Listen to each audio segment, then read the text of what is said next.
and welcome to this week's Wildlife Matters podcast, where we have another episode filled with adventure, wonder, and a few surprises.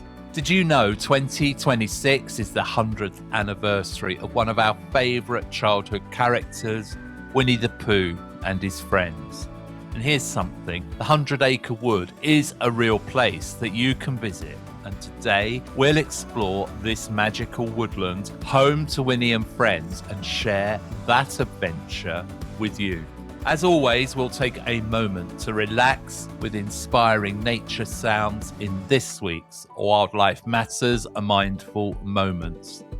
But first, let's look at the fascinating stories from the world of wildlife and nature that have caught our attention in this week's Wildlife Matters Nature News. Welcome to this week's Wildlife Matters Nature News, where we share some of the most exciting and interesting stories from the natural world. And first up this week is a dolphin spectacular. Volunteers at Bempton Cliffs have recorded a record number of marine mammal sightings, making this well-known birdwatching spot a great place to see marine mammals too.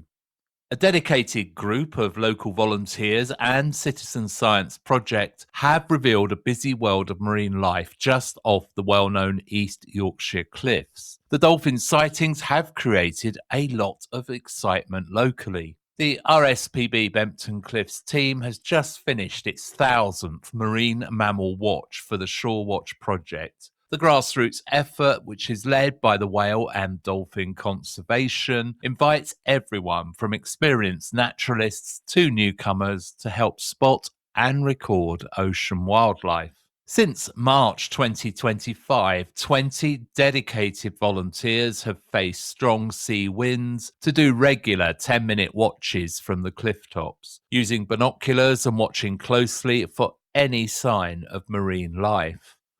Susanna O'Neill, Senior Administrator at the RSPB and the Shore Watch volunteer, told Wildlife Matters, "Reaching 1,000 watches is a huge achievement and shows how dedicated our volunteers are.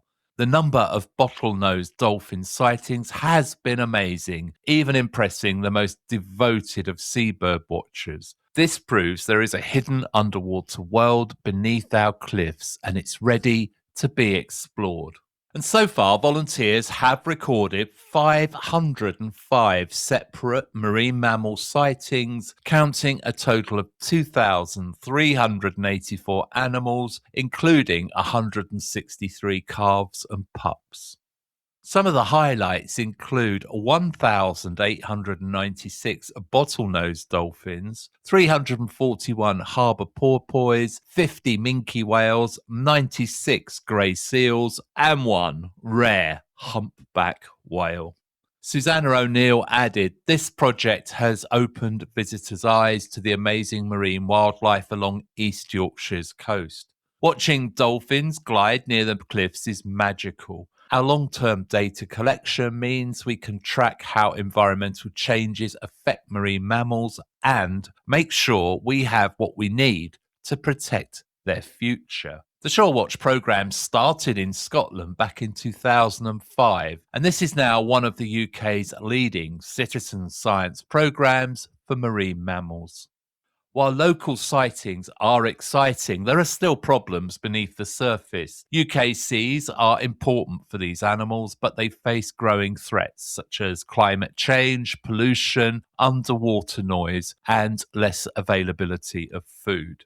Because of the Shore Watch programme's success, more visitors are coming to the reserve, hoping to see dolphins, porpoise, and even an odd whale along the impressive East Yorkshire coastline. From the seas of northeast Britain to a purple paradise in the southeast, we're pleased to share the news that the rare wildlife is thriving in the blooming heathlands of the South Downs. In late summer, the South Downs turn purple and pink, and experts say that the heathland habitats are as rare as the UK's ancient rainforests. In late August and early September, heathers bloom in bright colours under the blue sky in the South Downs National Park. And for a few weeks, these heaths attract visitors from all over the UK. This annual purple spectacle inspired the launch of the Heathlands Reunited project 10 years ago, which was spearheaded by the South Downs National Park Authority and joined by 10 other groups. The project set out to restore and to reconnect these vital habitats, and its efforts have paid off. Heathlands, once shaped by centuries of human activity, now cover just 1% of the national park and are found in small, separate, isolated patches. These rare areas are vital for some of the UK's most threatened species. So far, the Heathlands Reunited team has protected and restored 23,825 hectares of lowland heath, which is about the size of 18,000 football pitches. An independent scientific review called the restoration significant, which is a big win for local wildlife. These blooming heaths are not just beautiful, they are essential for survival. 12 of Britain's 13 native amphibians and reptiles depend on heaths like these, as do rare birds like the Dartford warbler. In a recent survey, 67 nightjars were counted in Hampshire's Wealden Special Protection Area, showing just how important these habitats are. Heathlands are as rare as rainforests in Britain, and only about 40 sites are left in and around the South Downs. Their rarity helped this area become a national park, and it is a privilege to have these natural treasures close by. Without these wild refuge, many unique wild animals and plants would vanish forever. So if you're seeking a summer adventure, now is the time to go and visit. Enjoy the scenery, take some photos and make some memories in this rare purple-pink landscape. Our third story this week raises the question, where have all the butterflies gone? It's time for one of Britain's biggest citizen science events, but the mood this year is tinged with concern. Across the UK, butterflies are struggling, and your help now is more important than ever. Back in 2024, the Big Butterfly Count recorded its lowest number ever, leading the charity Butterfly Conservation to raise the alarm. They declared a national butterfly emergency after seeing a dramatic and worrying drop in butterfly numbers. How bad was it? Well, on average, people saw only 7 butterflies in each 15-minute count, which was almost 50% less than the previous year. And that was the lowest count since the survey had begun 14 years ago. And it's not just a few species that were struggling. Back then, in the summer of 2024, well-known butterflies like the common blue, the holly blue, the green-veined white, the small tortoiseshell, painted lady, and the Scotch Argos all reached new lows. In fact, 81% of species had fewer sightings than they had in 2023.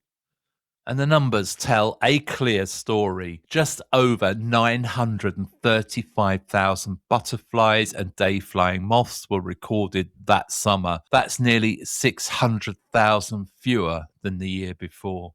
And most alarming of all, 9,000 counts turned up empty, setting a new record low for this much-loved citizen science project.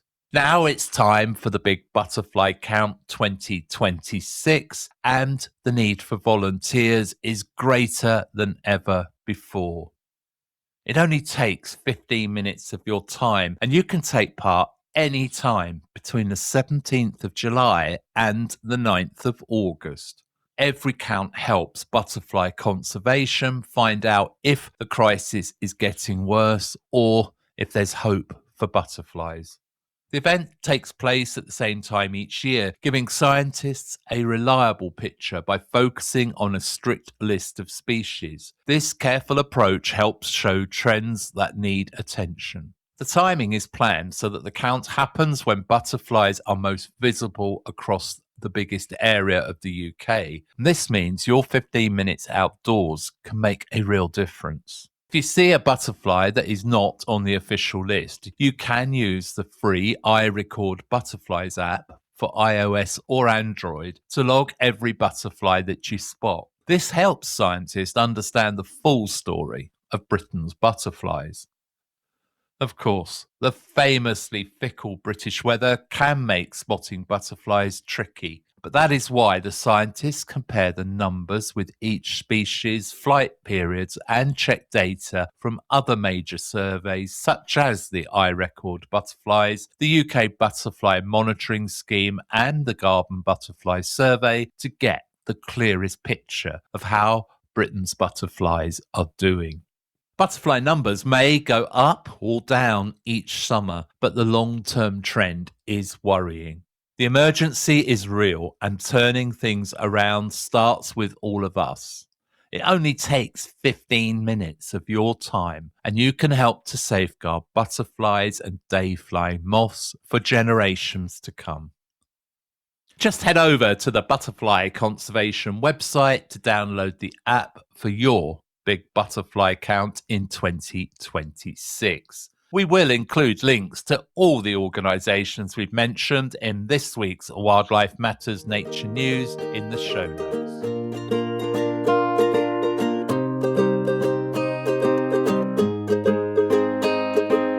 Bempton Cliffs in Yorkshire has always been a favourite spot for bird watchers, but now it's also famous for marine mammals. Volunteers have seen everything from bottlenose dolphins to a majestic and rare humpback whale. And I've had the pleasure of watching dolphins myself, and it's an experience you will never forget. I hope you can now imagine walking through the South Downs where summer turns the landscape into a sea of purple and pink. Because of the efforts of conservationists, farmers and local landowners, the heather is blooming again, bringing the heathlands back to life and creating a beautiful natural late summer display. And while you're out enjoying nature, consider joining the Big Butterfly Watch. It's fun to spot and count butterflies, and your efforts support one of Britain's largest citizen science projects. After the shock of 2024's record low butterfly count numbers, it's more important than ever to see if butterflies are recovering and which species may still need help. Your 15-minute survey can make a real difference. It's easy to register. Just visit Butterfly Conservation website for all the information you need, and there's a handy link in our show notes. Now, let's take a break from your busy day. Sit back and relax as we share a little escape from the daily stresses and strains in this week's Wildlife Matters Mindful Moments.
hope you were able to picture that scene. A small, crystal clear stream slips quietly across the woodland floor, carving a gentle, ribbon-like path as it meanders through the ancient trees. It doesn't rush, it just drifts, guided by the natural dips of the earth.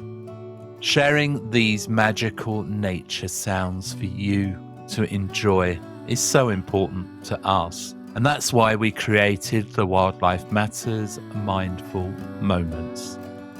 Now, are you ready for a little bit of nostalgia? It's adventure time as we wander through Winnie the Pooh's legendary 100-acre wood and celebrate its 100th anniversary. Join us as we visit the world of Winnie, Christopher Robin, and the whole gang. And we also enjoy a game of Pooh Sticks in this week's Wildlife Matters main feature.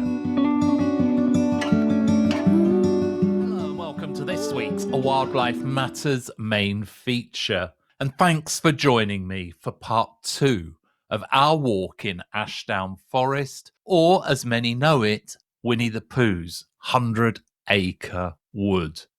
We'll be starting at Gill's Lap car park, and we'll be following a 3.5 kilometre route. If you're short on time, there is also a shorter trail that covers most of the Pooh Trail highlights. Ashdown Forest is full of wildlife and natural beauty, and I'm excited to share it with you today. As I tie my boots on this sunny but chilly morning, I notice that most of the forest is heathland, with a thick group of Scots pine trees as our starting point. A melodic song comes from the pines just as I leave the car park. I stop and I spot a pinkish-red, black-faced male redstart. In Winnie the Pooh's magical world, this spot is known as Galleon's Lap, a dense cluster of Scots pine. As Milne wrote, even Christopher Robin couldn't count the trees. Christopher Robin knew that it was enchanted because nobody had ever been able to count whether it was 63 or 64, not even when he tied a piece of string around each tree after he had counted it. Crossing the heathland with gorse and bracken, we rejoin the main path. The low dense heather hints at the purple and blue blooms that will soon transform this area. A vivid blue butterfly lands on the heather, flicking its wings open and closed as I watch. Can't identify many butterflies in the wild, but at first I thought this might be a common blue. As I took a more detailed look as it basks in the early sun, its wings gleaming with a metallic sheen and a green-blue haze. A quick check on my app shows that this is actually fairly rare. It's the silver studded blue, found only in the southeast of England and in some parts of Wales. Spotting a new species always makes my day, and it's a treat to share one of the pictures I took on our website and social media. This walk is level and can be done in about an hour, although I suspect my paid for 4 hours at the car park may not be enough. The straight sandy path is dry today, but you can see how the winter rain can easily wash it out. Sometimes, if you stand on the bottom rail of the bridge and lean over, the river slips slowly underneath. Now that's a hint to where we're heading for the first part of today's special Winnie the Pooh sights. Of course, it's the famous Pooh Sticks Bridge.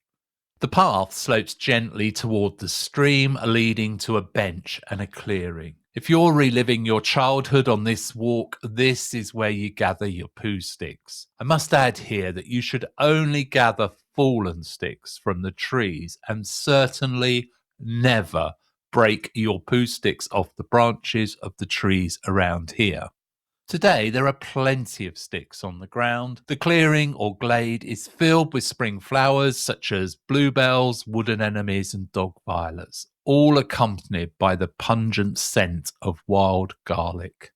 After gathering my sticks, I walked another 200 metres or so along a flat gravel track to reach the bridge that leads to Pooh Sticks Bridge. Stepping out onto the bridge, I couldn't help but smile. There were 5 adults on the bridge, no children, which I suspect is typical, except during the school holidays. 2 couples played nearby, and I invited a lady with a small dog to join me for a game. She smiled and readily agreed. We shared the twigs and stood looking upstream. Let the games commence, she said, and just like that, 2 strangers became friendly Pooh Stick rivals. We dropped our first sticks into the water and hurried to the other side to watch them emerge. The world's challenges faded as we focused on our race. She won the first round, but after 5 races, I had narrowly claimed a 3-2 victory. We watched as our sticks joined a dam of Pooh sticks just downstream. I imagine a ranger has to come and collect them several times a day and return them to the glade for the next round of games. I thanked my new friend for the game as she, Catherine, and her Springer Spaniel Luna headed off to finish their walk. Pooh Sticks Bridge stands where Christopher Robin and A. Milne once played. The current bridge was built in 1979. It replaced the original after years of loving use by fans. Playing Pooh Sticks on the bridge was great fun, and it was heartwarming to see people of all ages reliving their childhood memories. As we leave Pooh Sticks Bridge behind, it's time to find Winnie the Pooh's house. I feel as if I've stepped into a childhood storybook, captivated all over again by A. Milne's beloved characters. Pooh's house is just 50 metres down the footpath along a small trail to our left. Once upon a time, and a very long time ago now, about last Friday, Winnie the Pooh lived in the forest all by himself under the name of Sanders, begins one of the stories. What does under the name mean? Asked Christopher Robin. It means he had the name over the door in gold letters, and he lived under it. Mr. Sanders lived in Pooh's house before Pooh arrived, but the silly old bear never bothered to take the sign down. Of course, no one knows who Mr. Sanders was, and that will always remain a mystery. Winnie's house perfectly captures the spirit of Pooh's home from the books. It's nestled at the base of a grand old oak. Its exposed roots surround a tiny arched wooden door with thick brass hinges and a lock that is far too big for Pooh. He hides the key nearby. A jar of honey sits on the ledge to the left.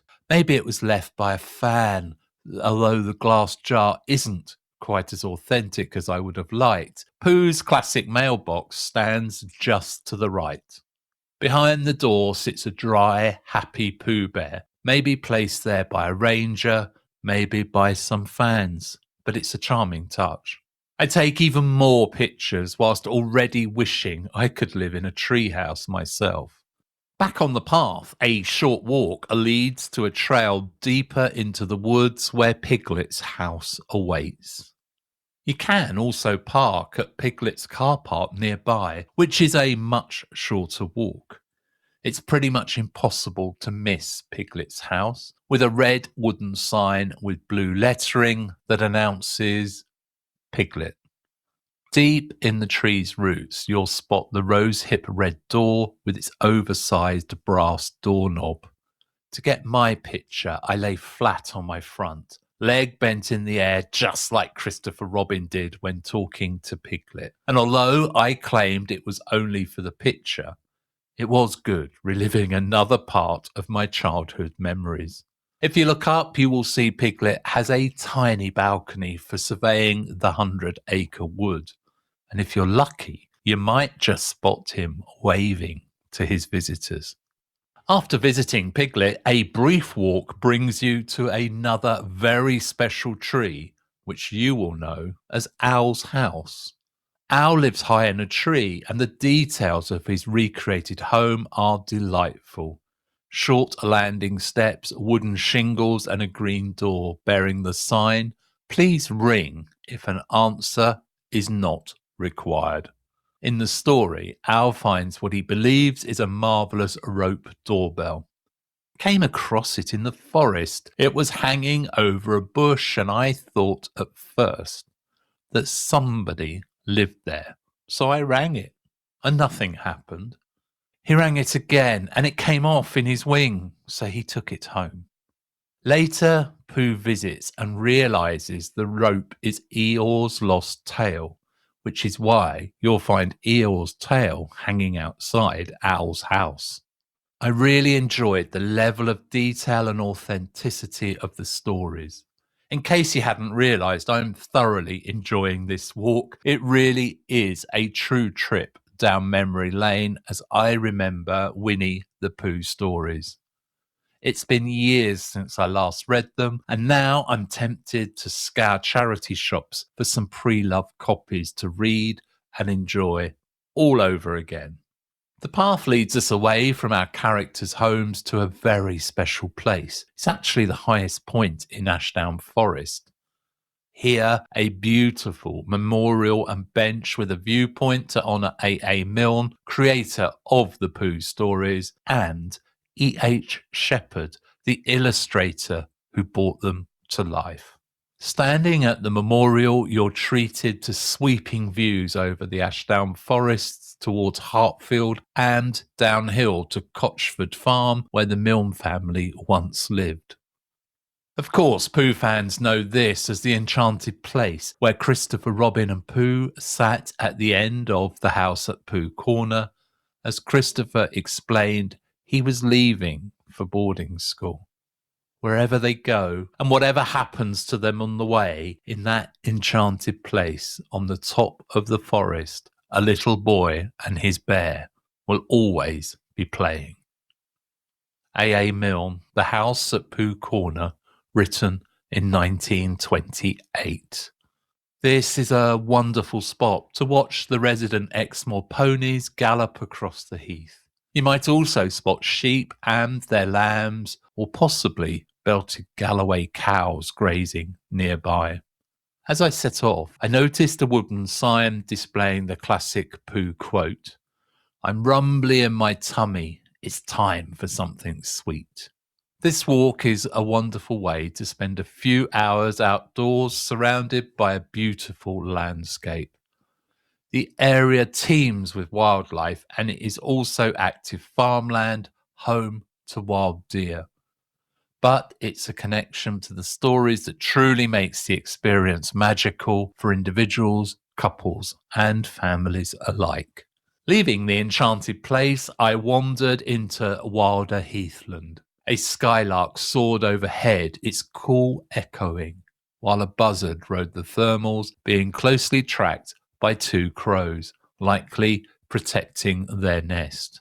Unexpectedly, the path brought me to some wooden forts. At first, my imagination tried to convince me that these must be Eeyore's house. Even stranger was a bridge standing alone in a field with no stream or river in sight. This is the Posingford Bridge, built in 1907. The timber structure is being restored to span its original stream in the Posingford Wood. This is the original Pooh Sticks Bridge. A. Milne would have known, now being restored. Ahead, I spotted a solitary Scots pine standing tall and proud. In the stories, this is said to be the last of 6 pines where Pooh looked around to be sure no one was listening, and then, in a solemn voice, he announced, "Piglet, I have decided something." "What have you decided, Pooh?" "I decided to catch a heffalump." It's interesting to note that this area is referred to as a forest, despite being about 2/3 heathland with small woodland areas, neither of which is really right habitat for heffalumps though. Ashdown Forest heathland is home to the rare green huntsman spider, found mainly in southern England. These spiders have a bright green carapace and legs. Males have a yellow abdomen marked with scarlet stripes, while females show a bright green abdomen with a darker green stripe bordered in yellow. Both have white circles around their 6 black eyes. They get their name from their hunting style. Instead of chasing prey, they lie in wait and pounce. Like many heathland habitats, Ashdown Forest is filled with fast-growing silver birch saplings, a colonising woodland species. And without careful management, much of the UK's heathland would revert to woodland over time. England's lowland heath is a rare and valuable habitat, characterised by open spaces of low-growing shrubs such as heather and gorse on sandy, acidic soils. It's a scarce habitat worldwide and in the UK, making it a conservation essential. Ashdown's forest soils are mostly sandy and podzillic, shaped by the underlying sandstone and a local climate. These conditions create a well-drained heathland with pockets of clay support wetland areas. Podzillic soils are acidic and low in nutrients. The path leads to another spot of geological interest and one that also appears in the Winnie the Pooh stories. Ashdown Forest's sandstone geology made it a source of building stone, resulting in many quarries throughout the local area. It was in these stories that Rabbit introduced readers to Kanga and Roo with these words. Suddenly, we wake up one morning and what do we find? We find a strange animal among us, an animal we have never heard of before. An animal that carries her family about in her pocket. Suppose I carried my family about with me in my pocket. How many pockets would I need? Do you remember the scene where Pooh, Piglet and Rabbit found Kanga and Roo in a sandy patch? Baby Roo practiced jumps tumbling into mouse holes while Kanga told him it was time to go home. In a comical twist though, Kanga accidentally took Piglet home with her in her pouch instead of Roo. The path continues past the quarry to the car park, where you can cross the road to continue your adventure. A grassy path leads downhill, and it's time to begin the next part of our adventure, or should I say, expedition. A few minutes along the path and I enter a broad-leaved woodland, which is the famous 100-acre wood, and I'm really happy to see 2 young roe deer, a buck and a doe, feeding side by side. The doe senses me first, her keen nose alerting her to danger, which is a vital defense along with her ability to outrun most predators. She freezes, and so do I. She seems confident. I hadn't noticed her or her brother. When I do, I stand motionless, knowing that any movement will send them running. After about 45 seconds, she slips away, her brother following, their white rumps flashing as they disappear into the woodland. Deeper in the woods, I am captivated by the lush ferns lining the path as it descends towards the stream at the bottom of the valley. This is perfect habitat for a rare fern I've been lucky enough to see before. It thrives on steep, acidic banks in dense, damp woodland, all habitat features that are present here. I step off the main path and inspect the dense, vibrant undergrowth. There is a clump of fern spread across a sandstone rock. Likely it's been resting here for decades, maybe even centuries. The Tunbridge filmy fern is a small perennial fern forming dense mats of overlapping leaves from creeping rhizomes. Its name comes from its delicate, translucent leaves, which are just 1 cell thick, which gives them that wet, filmy look. What a find! Delighted, I return to the footpath and continue my descent towards the gill stream below. Story lovers will recall Christopher Robin's expedition to the North Pole when Roo fell into the stream. Well, this is that very stream. Luckily, Pooh found a pole to fish Roo out, but that was a close call for Roo.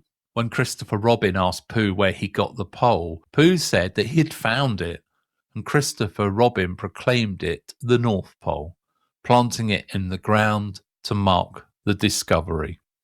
Today, you won't find the pole at the North Pole, but the stream where Roo fell in is still here. There's even a little bridge for modern explorers to cross without having to take a tumble like Roo did. After successfully crossing the stream, I begin to climb the opposite bank. Although it's not extremely steep, my calves are aware that we're going uphill. At the top, I pause to catch my breath and take in the lush woodland behind me and the open grassland leading towards the heath.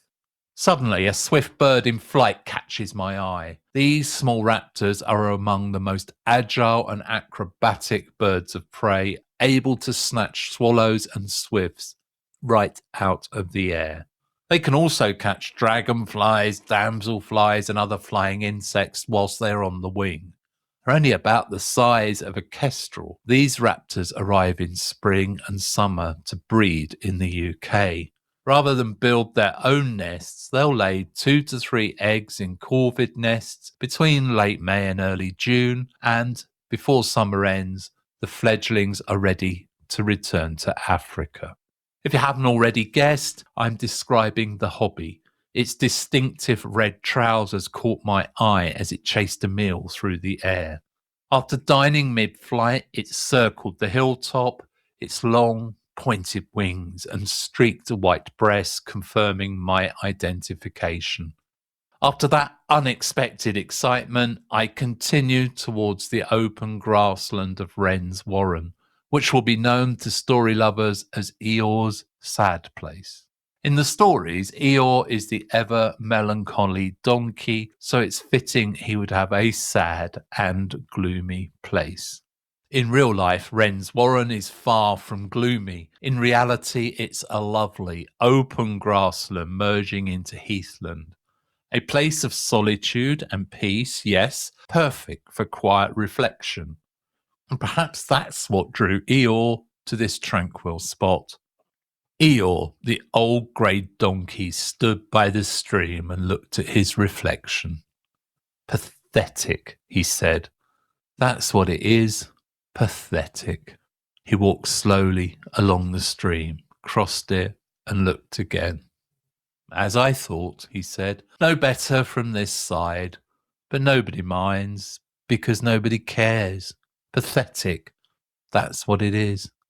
Eeyore is often seen as a character struggling with depression or persistent sadness. His constant negativity, lack of enthusiasm, and melancholic outlook reflect these traits, and some suggest he shows signs of dysthymia, a chronic form of depression.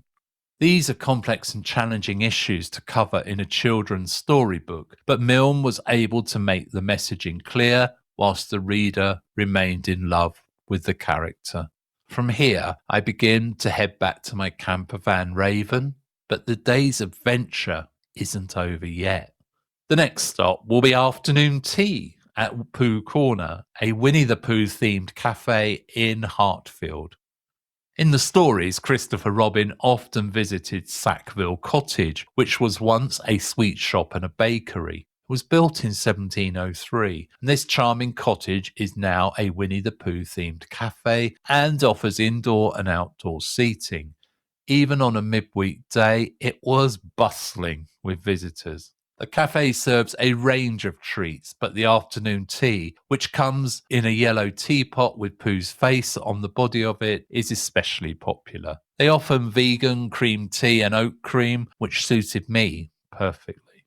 I couldn't resist a jam sandwich as the bread is shaped like Winnie the Pooh's face and served with a locally made blackcurrant jam. Satisfied, I decided to stroll over to the Winnie the Pooh Museum next door. Entry to the museum is free, and its collection of toys, games, books, and teddy bears spans 100 years of Winnie the Pooh's history. Although small, it's well worth a visit. While Winnie the Pooh and his friends live on in our hearts, their creator, A. Milne, passed away at his farm in Hartfield in 1956.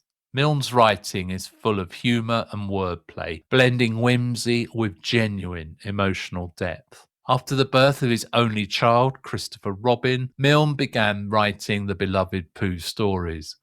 When we were very young, Winnie the Pooh, Now We Are Six, and The House at Pooh Corner were published between 1924 and 1928. Milne worked with the illustrator E.H. Shepard, whose drawings, which began as simple pencil sketches, evolved into the colourful, iconic characters we know and love today. And we can't finish without mentioning Tigger. Tigger, the famously bouncy tiger, is known for his boundless energy and memorable catchphrases like, "Bouncing is what Tiggers do best," and "Buddy, if you're gonna pounce, you have to do some bounce."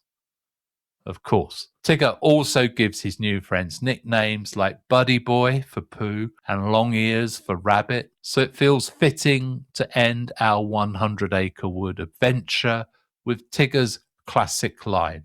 "The wonderful thing about Tiggers is Tiggers are wonderful things." I can hear you singing along already.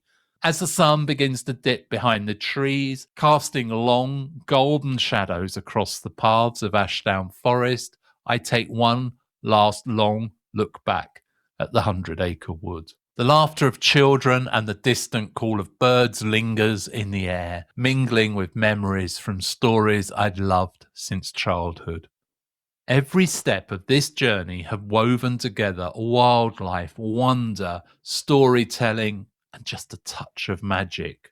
A reminder that adventure and friendship are never far away when you're willing to explore with curiosity and the enthusiasm of a child in your heart. Thank you for joining us on our adventure around Winnie the Pooh's 100 Acre Wood. The stories may be around 100 years old, but they remain as popular with children and adults all around the world in 2026 as they were in 1976 or even 1926. If you enjoy our adventures, then please like and subscribe so that you never miss a new story. And thanks for listening to this week's Wildlife Matters main feature around Winnie the Pooh's 100 Acre Wood, also known as the Ashdown Forest.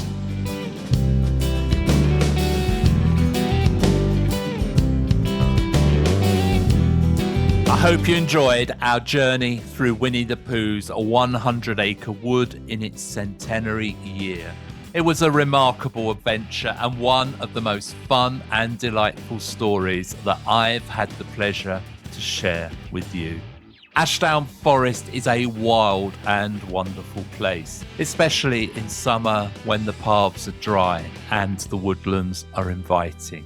You can visit to relive your own childhood or share the magic of the stories and the wild places with your own children or maybe even your grandchildren.